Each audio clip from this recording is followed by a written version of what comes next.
Hey everybody, Chris Lyford here with Psychotherapy Networker at the 2019 Symposium.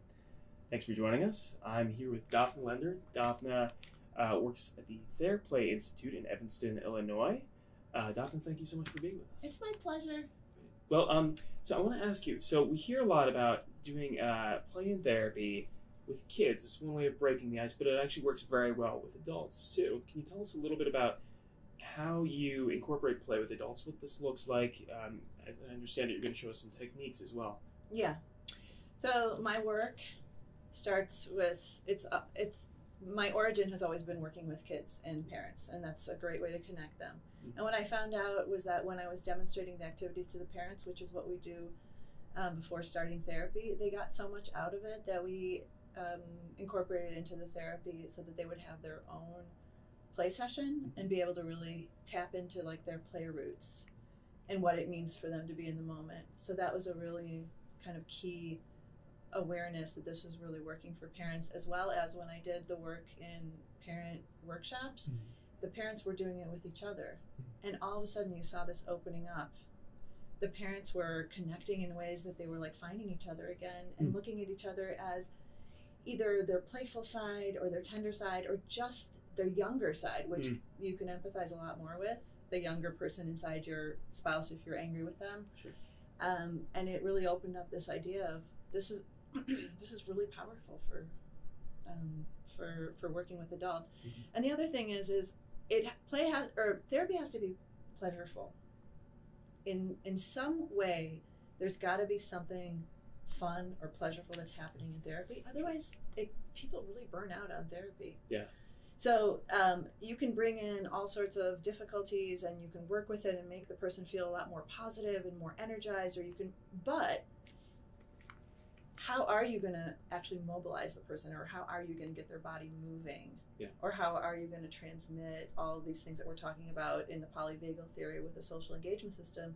It's weird to do it just kind of like out of the blue. Mm-hmm. So play helps to be a vehicle for facilitating the social engagement that people need. Great. So these are, just to be clear, more than just icebreakers. These are therapy exercises in themselves. They're made to be therapeutic. Wow, yeah. Okay. There is the profundity of play and these interactions. It's everything that people talk about, whether it's Gabor Mate or whether it's Van der Kolk, are all embodied in play. Mm-hmm. So it's a great therapeutic vehicle. Fantastic. Well, should we demonstrate a few techniques for our audience out there? Okay, so here's with a client. This is a simple feather. You can get it at a store, like a craft store. If you have a client that is really shut down, they lack energy, they're looking depressed or hopeless, or they can't talk. And if you play this game, it's a simple feather game. They don't even have to catch it. But in this case, I'm going to have you catch my feather. So what you're going to do, put your hands together. Okay. And then this is a game where you just catch it and then blow it back to me. Okay. And we'll see how it goes. Great. Okay. There you go. And this is a great game also for when we stand up, because there's more movement in the feather and we can go chase after it. It's amazing how you can actually blow this feather even without catching it. Just blow it back and forth and see if we can do like a volley in the air. Sure. Okay, let's see if we can do that. Okay. There it goes. Whoop. All right. And it decorated too. Where'd it go? It is it's way resting in the corner. behind me. Yes. That's fine. So the idea is I could even have it be where if you're so kind of low in energy that you can't catch it, I could blow it and I could say, I'm going to see if I can make this land on your shoulder. Okay. And even that might make a person like feel something. Okay. Okay. But the back and forth part of it, especially with, if we did it more, it can be very funny where it flies and so on. And it's it's the kind of a very simple engagement game because of how, the lack of predictability and having to like synchronize. Sure. So what do you think of that? A lot of fun, and it's sort of a way of interacting with their client on a more personal level, sort of getting in their space without actually incorporating touch, But as I understand it, you actually do a little therapeutic touch as well. Could we get into that a bit? Yeah. So one thing is we would do it gradually and with consent, and we would talk about what kind of touch they would be okay with. So this isn't just kind of a free-for-all, and we even have a consent form for touch that describes the different kinds of touch. We divide them up into 4 dimensions: structuring touch, engaging touch, nurturing touch, and challenging touch. Okay. So one thing I'm going to show you right now is it's a structuring touch, and it's called the paper punch. Okay. And it's really good for people who have sense of fear or powerlessness, either because something was done to them that they couldn't control, and they felt, you know, something bad was happening to them or their loved ones, or that they fear themselves, that they get out of control. So I'll do a demonstration with you. And I'll kind of explain a little bit. Okay, so are you right-handed or left-handed? I am right-handed. Okay, so with this fist, I want you to make this good fist. Okay, and you're going to punch my paper. I'm going to show you how. But first, what I actually want you to do is, can I see if you have a muscle in here? Sure. Try to make a muscle right somewhere there. in there. Just go ahead and do it. Make a muscle. There you go. There you go. Okay. Yeah, that's a good muscle for this game. So what I want you to do is you're going to punch my paper when I say 1, 2, 3 punch, and I'm going to hold it out so you don't have to worry about punching me because it's going to be far enough away. Right. Okay? Great. Ready? 1, 2, 3 punch. All right. Wow. That is really good. So let me see. Since you can do 1, I bet you can do 2. It's okay. We'll give it a shot. Yeah. You can give it a shot? All right. So you ready with that fist? Yes. Okay. 1, 2, 3 punch. All right. That went straight through. It sure did. Fantastic. Yeah. Okay. All right. So what are your reflections? You know, I felt a little bit of a rush. I sort of felt very engaged. You know, you're sort of reinforcing what I'm doing, and validating, and it's kind of comforting in a way. I can see how it would be stress relieving. So. Cool.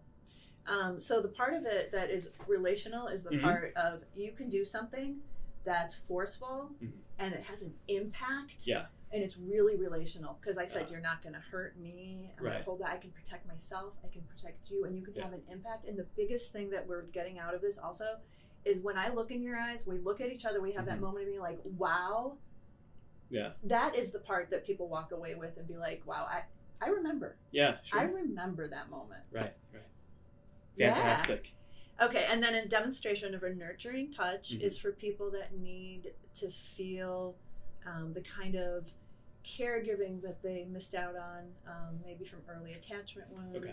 And this is a game that it's called the Weather Report, and it involves touching the person on their back. So would it be okay if I touched you on your back? Certainly. Can we do this sitting or standing? Okay. So do you mind just turning to this way? Actually, turn all the way. Turn this way. So that way we can kind of see your back. Okay, so I'm going to touch your back, and I'm going to tell you the weather in DC, okay? So today there was a warm sun in DC.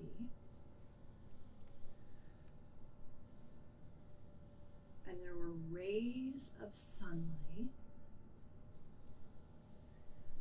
that went up into the sky and out onto the trees and down onto the river, and warmed up the soil, and there was a wind that went back and forth and back and forth and back and forth. And later on, the clouds are going to come out. So there's going to be big